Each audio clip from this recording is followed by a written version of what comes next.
There's an old adage that if you give a man a fish, you can feed him for a day. But if you teach a man to fish, then you can feed him for a lifetime. I'm Jes Sammut. I'm a professor and the leader of UNSW's Aquaculture Research Group. Our work spans biological, physical and social sciences, and we're using our findings to put this proverb into practice all over the Asia-Pacific region. Teaching people to farm fish in the modern age isn't as simple as it might sound. It involves solving age-old problems as well as new ones. It's something that requires cutting-edge research and ongoing community engagement. It's not always easy, but the results are worth it and have set us on a path to ending world hunger once and for all. Over 25 years ago, when I started my research into the links between soil chemistry, fish kills and fish diseases in eastern Australian estuaries, I never imagined I'd end up tackling the weighty issue of world hunger head-on. My research findings took me to India, Thailand and Indonesia, where fish and shrimp farms were being abandoned. Here the fish and shrimp were dying and nobody was sure why. Diseases were often blamed, but without a way to address them, farmers were left without much hope. I discovered that it wasn't always a problem with the animals themselves, but rather where the farms were being placed. All too frequently, fish and shrimp ponds were dug into soils containing pyrite, a mineral that produces sulfuric acid when disturbed, essentially poisoning the water. It was little wonder that ponds were failing. The industry needed science-based solutions to restore livelihoods. So my team and I conducted research to return farms to production. And we educated farmers about this invisible threat, helping them to plan and manage those farms after we left. Then in 2004, the Boxing Day tsunami decimated much of the region. In Aceh province in Indonesia, tragically around 130,000 people died, including 2/3 of the fisheries staff who supported the aquaculture industry. Many more were made homeless, while thousands of farms and government facilities were destroyed. It was an unimaginable catastrophe, but it presented us with an opportunity. It meant we could put our years of research into practice. We were able to implement scientifically validated aquaculture systems and better management practices so farmers could grow shrimp again and with better outcomes. My team and I mapped over 400,000 hectares of acid sulfate soils and worked with government agencies and non-government organisations to help rebuild ponds in places that wouldn't inherently poison their fish. We established soil remediation techniques where we treated the acidity of the soil with lime or dolomite, changing water exchange regimes and modifying pond preparation between crops. And we introduced polyculture systems, farming several species of fish at once and allowing farmers to spread their risk in case one stock failed. Farmers were able to resurrect ponds and were now in a position to make fish and shrimp farming more productive and sustainable. But this was just the beginning. Our work in Indonesia laid the foundations for a project that would end up transforming the health and societal dynamics of an entire country, Papua New Guinea. This island nation is one of the most environmentally and culturally diverse regions on the planet, with montane forests, grasslands, and an intricate network of rivers and lakes. Its people are intimately tied to the land, having made a living farming here for as long as 10,000 years.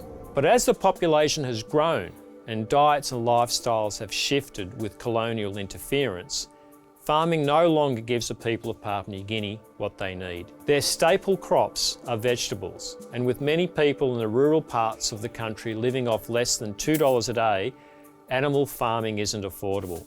As a result, millions lack sufficient protein in their diets. This protein deficiency means that children are malnourished, causing stunted growth in around half of rural populations. Counterintuitively, many adults are obese thanks to an over-reliance of fat and carbohydrates in their diets.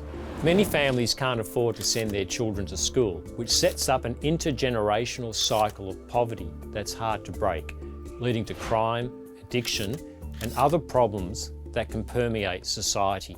Alongside the National Fisheries Authority in Papua New Guinea, we launched the Inland Aquaculture Program back in 2010. funded by the Australian Centre for International Agricultural Research. Although people have been farming the land here for millennia, freshwater fish farming is a recent venture, starting in the 1950s. However, it was unproductive for decades until research helped resurrect the industry. Under the program, we use scientific findings and methods to teach locals how to create productive, sustainable and resilient fish ponds on their own land, right next to their vegetable gardens. We introduced all-male fish fingerlings. Fish fingerlings are the small fish that farmers stock in their ponds. Having fish of a single sex within a pond means that there's no reproduction taking place, so all the energy is used for muscle growth, and there's no competition for food from younger fish. This makes it easier to grow bigger fish with the resources that are available to the farmers. My master's student from the PNG National Fisheries Authority, Joshua Noyne, established a national breeding program with 22 satellite hatcheries strategically located around the country. Due to the geography and infrastructure of Papua New Guinea, it had been difficult to transport fish fingerlings. However, these hatcheries mean that farmers in the most remote parts of the country now have ready access to fingerlings to stock their ponds. We breed and distribute genetically improved farm tilapia, a species of fish which, alongside carp, are capable of handling poor water quality and are resilient to irregular feeding regimes. And we finally looked at how we can improve fish feeding strategies, thereby lowering the cost of production and preventing waste. We've tried and tested combinations of fertilisers and fish feeds, and we've also developed and optimised fish feed formulas so that they are better suited to farming in Papua New Guinea. We're also developing nutrient-rich but affordable fish feed and plan to use locally produced insect meal to boost the fish's own protein intake. This improvement in fish feed will particularly benefit farmers who grow their fish in cages, often in suboptimal colder waters. Feeds can account for up to 80% of the total costs of production, so cheaper, more nutritious feeds will essentially lower the bar for entry, allowing more farmers across the country to maintain productive fish stocks. We found that the success of this model is contagious. People see their neighbours benefiting from their fish farms and want a piece of that success.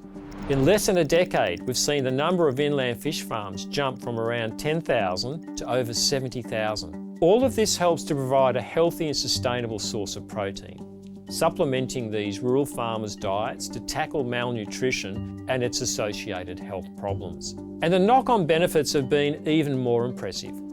Having their own fish farms provides locals with food security for themselves and their communities, and a way to expand their subsistence farming. Farmers can share their excess fish with clan members, trade them directly for commodities, or sell them at market for money that can go towards school fees, household expenses, clothes and medicines. And with more children in school, previously bored and disengaged youth who are turning to drugs and crime now have a positive focus in life. The aquaculture program has incentivised previously warring tribes to work together. They now share tools, labour and water resources, leading to a dramatic drop in tribal conflict. What's more, the fish farming initiative is opening doors for some of the most disaffected members of society, those in or recently released from prison. In 8 prisons across the country, the National Fisheries Authority team members are actively training prisoners to farm fish, from the construction of ponds and water management to stocking and harvesting. Our project provides the knowledge needed to farm successfully.